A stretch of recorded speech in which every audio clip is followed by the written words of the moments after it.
Um, Good evening. My name is Alejandra. Somehow my story found Nestor, and I'm very grateful to be here, to be able to tell it.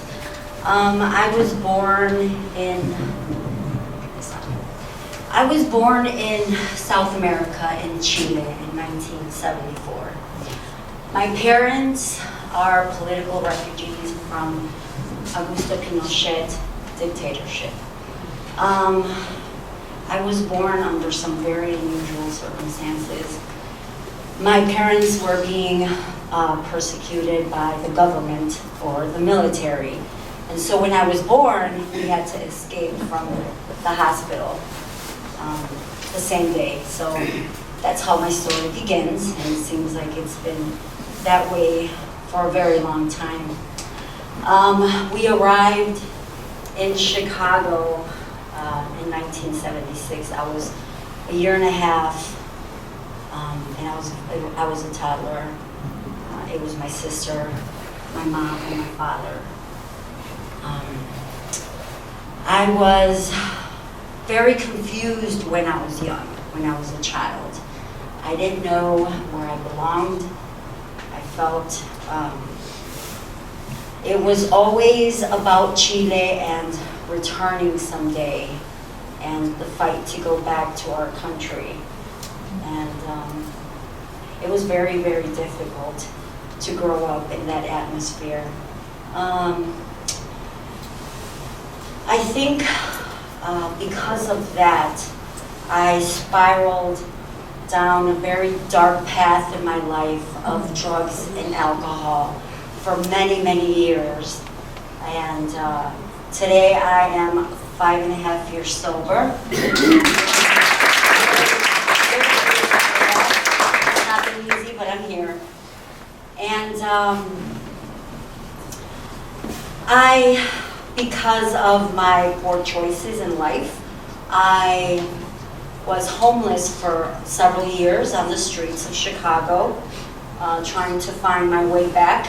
Somehow I got lost, or I was born lost, I don't even know.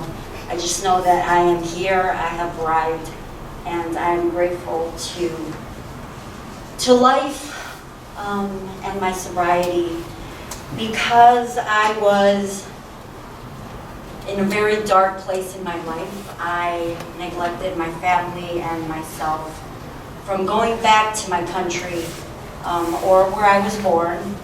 And 20 years passed by, and I finally was able to get to a place where I was ready to go visit my family I had not seen in 20 years. And this was a few months ago in August. And because of my drug addiction, I had several run-ins with the law. We're not going to discuss that. When I returned, upon my return from South America, I was detained by ICE at the airport because of my background for a few hours, and they interrogated me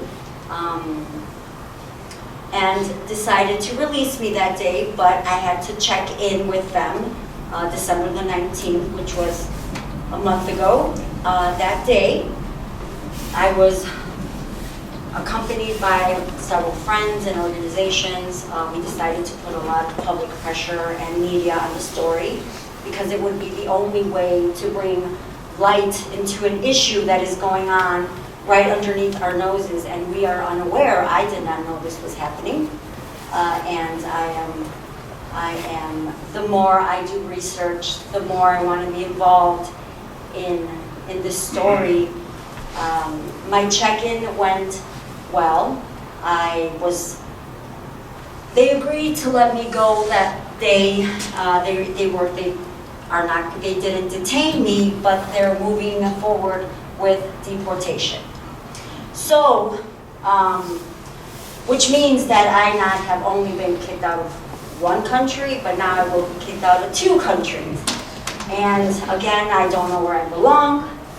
This is the story of my life, it seems.